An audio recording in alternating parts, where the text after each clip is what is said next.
مسجد اداس طاف کے عباشوں نے حضور اکرم صلی اللہ علیہ وآلہ وسلم کو مجبور کر دیا کہ آپ عتبہ اور شبیہ کے باغ کی طرف چلیں۔ قدم شریفین سے خون مبارک رواں تھا۔ جب انہوں نے آپ کی یہ حالت دیکھی تو انہیں ترس نے آ لیا، کیونکہ وہ ربیہ بن عبد الشمس بن عبد المناف کے بیٹے تھے۔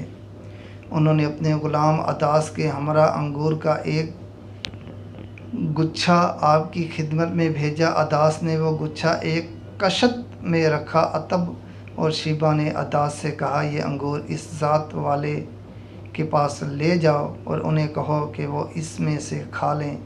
اداس نے اپنے آقا کے حکم کی تعمیر کی۔ جب حضور ہادی اعظم صلی اللہ علیہ وآلہ وسلم نے کھانے کے لیے دست اقصد دشت کی طرف بڑھایا تو آپ صلی اللہ علیہ وآلہ وسلم نے بسم اللہ الرحمن الرحیم پڑھی، پھر انگور تناول فرمایا۔ اداس آپ کے روئے انور کی طرف دیکھ رہا تھا۔ اس نے کہا، باخدا کھاتے وقت یہ کلام پڑھنا اس علاقے کے لوگوں کی عادت تو نہیں؟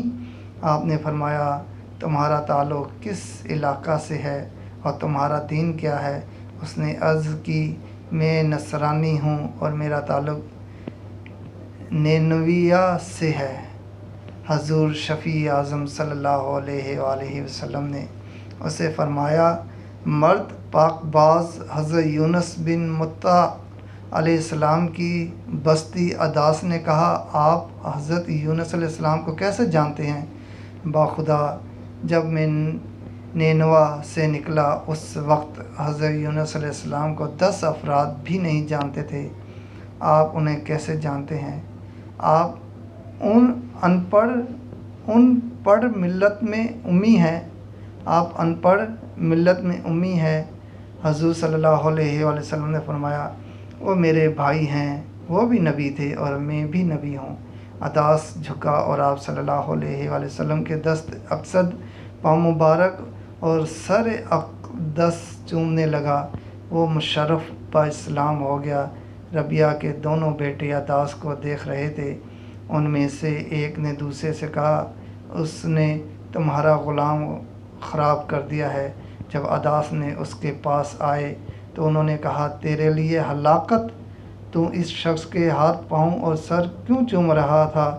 حضرت اداس نے کہا، روئے زمین کی کوئی چیز ان سے بہتر نہیں ہے۔ انہوں نے مجھے ایسی چیز بتائی جسے صرف ایک نبی ہی بتا سکتا ہے۔ سیرت النبویہ 342۔